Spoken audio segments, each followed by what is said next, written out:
Chapter 2. I sat on the park bench thinking how stupid I was for doing this. I'd come to the park and there was nothing there. No one else. There were families and whatever. It was a summer day. And just a general feeling of freedom in the air. But, nothing sketchy. No person that I would definitely say, oh, that's a scar. Yeah, I was just kind of sitting there and I thought, well, okay. And I was tempted at that to just leave and say, okay, whatever. I had come a little bit early. I sat there and, yeah, I was very unimpressed. Though the gardens and the park were beautiful, I have to admit. I was sitting there and I pulled open the email just to read it again. And again, it was from this person named Scar that they'd been recommended to me and I needed help with something.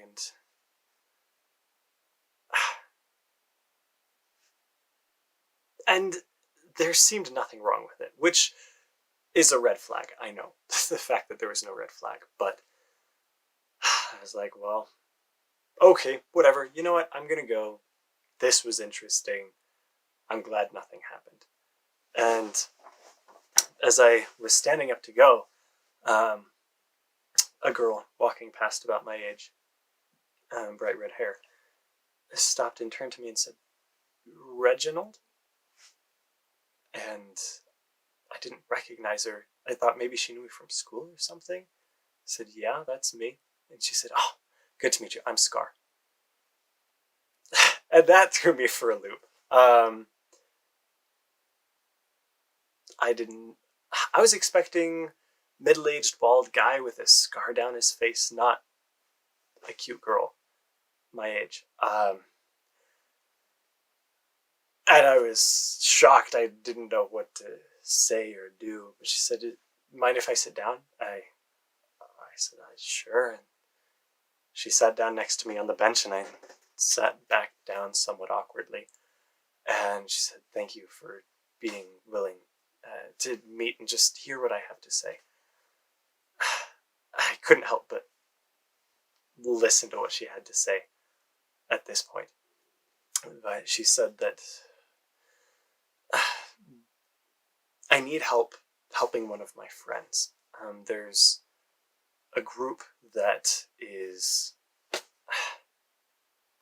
a powerful group that has hurt one of my friends, and I can't stop them from hurting other people on my own, and so I need your help. And I wasn't sure how to respond to that.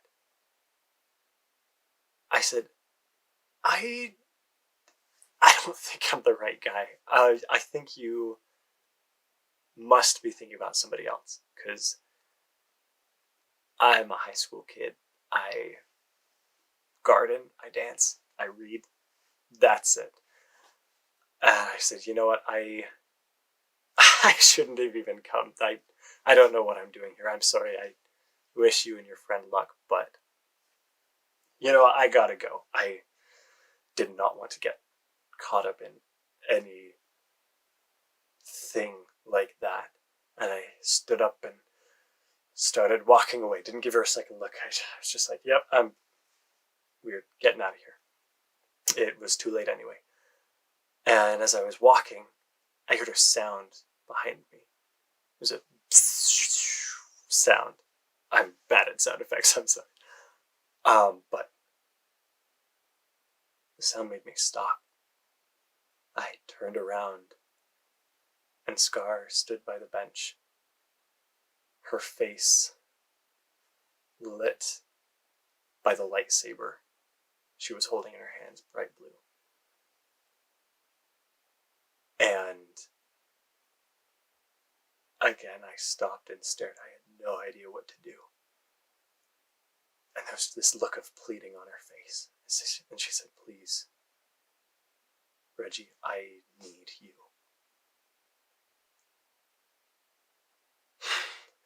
I probably still should have left, just not looked back. But she was holding a lightsaber. I didn't know what to do.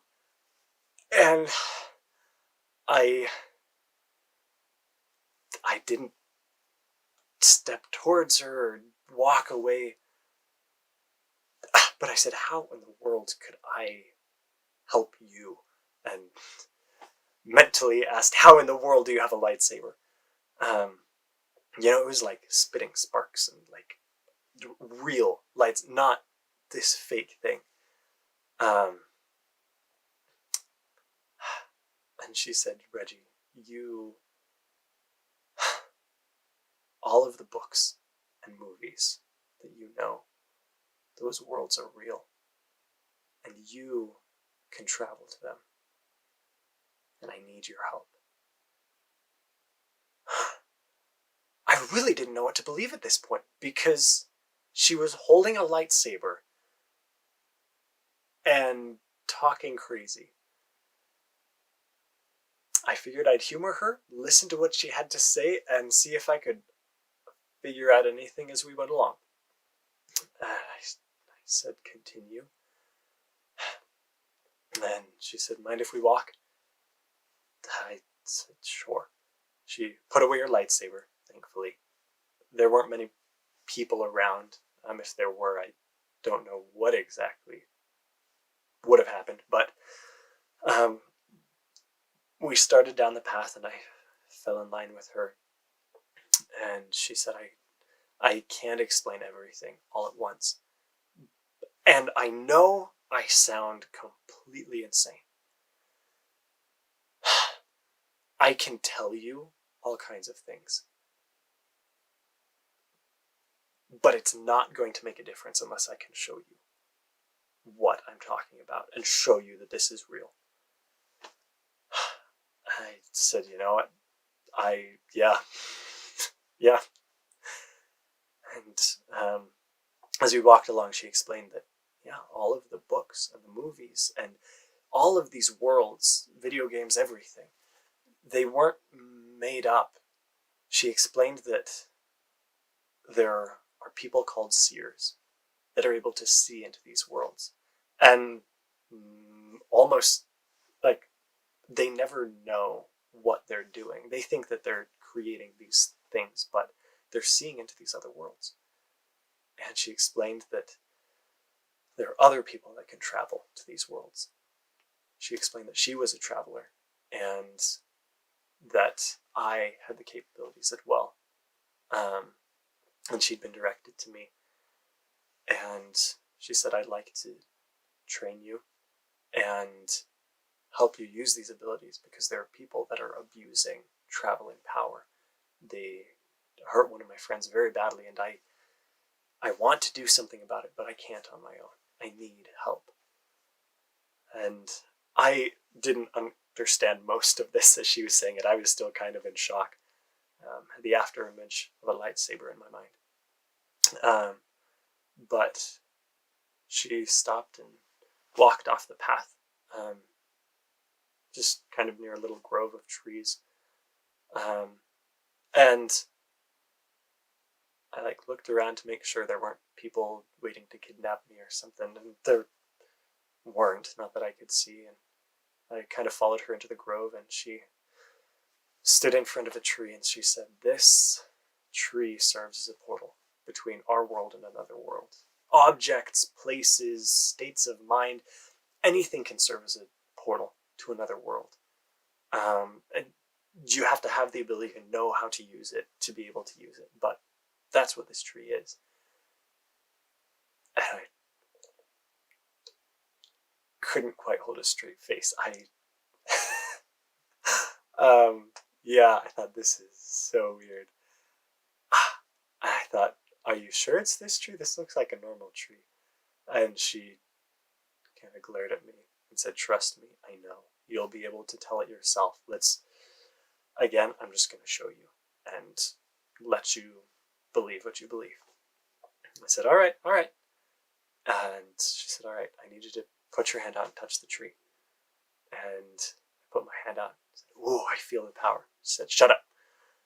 And she took my hand, and that shut me up. And put her other hand on the tree as well. And she told me to close my eyes and just focus on what exactly I was feeling. And I was feeling a girl's hand, and very awkward for group hugging a tree. And she said, "Did you feel it?" I said, "Feel what?" I opened my eyes, and the park was gone. We stood in front of the exact same tree, but we were in a forest. And I jumped back and looked around. I had no idea what to think. I started to panic a little bit, and she smirked at that and went around the tree and pulled up a bush where there was a plastic tote. And she pulled out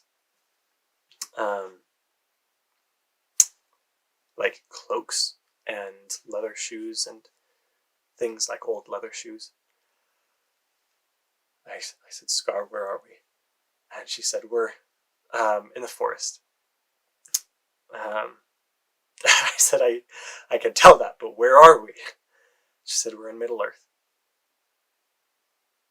And I was starting to kind of believe her. She said, "We're just outside the city limits of Rivendell."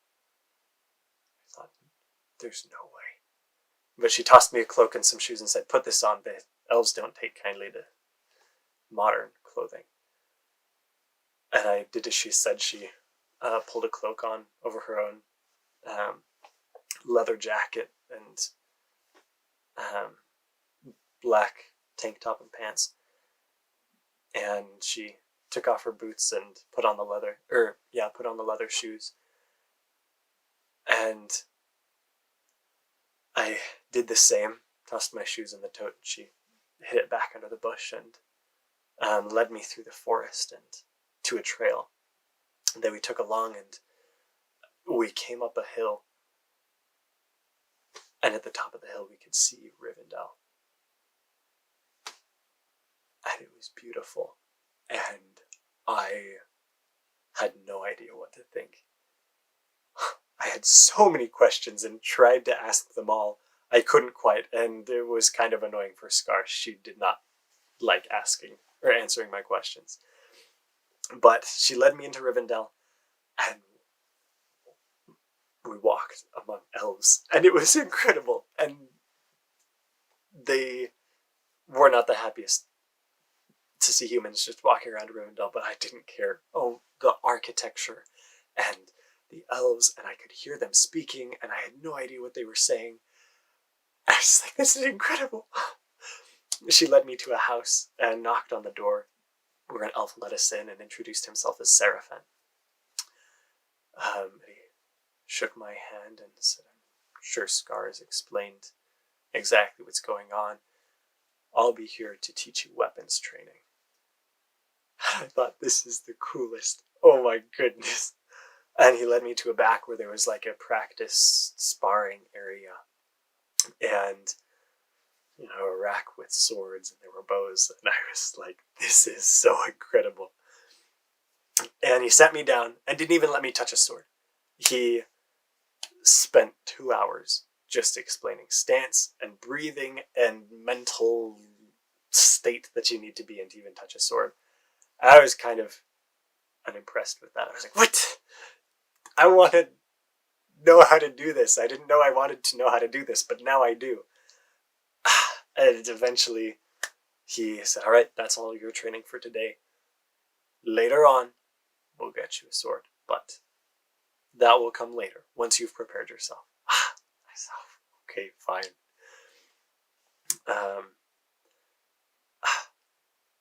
Though he did give me a sword. Scar finally, she debated with him, and he said, "All right, fine." And he took one of the elven swords with its sheath and handed it to me and said, "This is for you." And we went along, as we were leaving, Scar said, "Oh, that reminds me." And she reached into her pocket and pulled out like 3 leather straps, this little leather contraption. And she said, "This can hold your sword for you." And I said, "How exactly?" And she showed me where one of them was a belt loop, and the other 2 dangled to like strap onto the sword. Like you stick the sword through one and strap the other. And she showed me how to do it and handed it to me, and I took the sword, and as I slid it through the leather, it completely disappeared. There was just nothing on the other side. It just slipped into this invisible pocket, and I was like, that's kind of the coolest. I clasped it on, put it on my belt. I thought, whoa. And Seraphine warned me again not to use the sword until I was ready for it. I was like, okay, fine. And Scar again led me away, and on the way she said, "All right, now there are a few things that you're going to need to know if you're going to be a traveler. First of all, not everyone speaks common, and so you're going to need something to be able to understand them, and we'll prep you for everything that you need to do.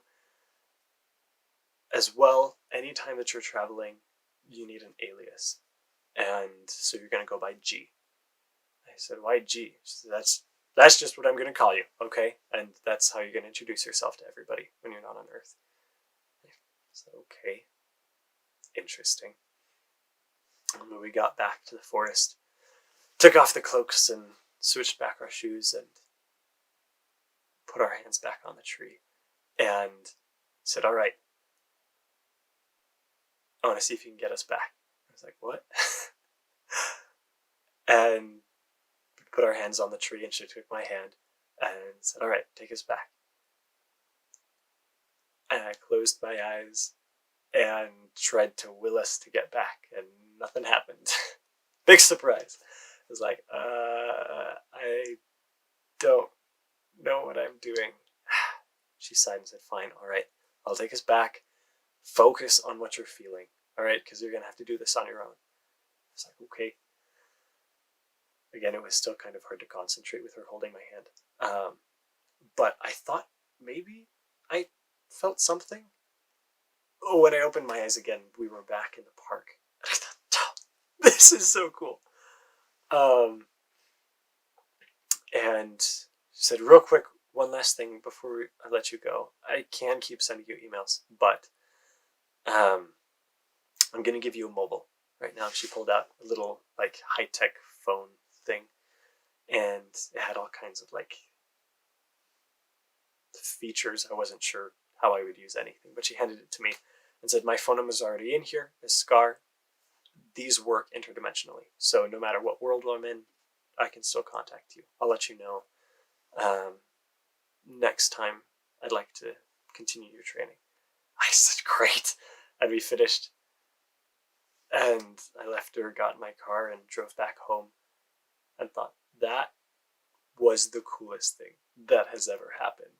And I was so excited to see what she would lead me to next. End of chapter 2.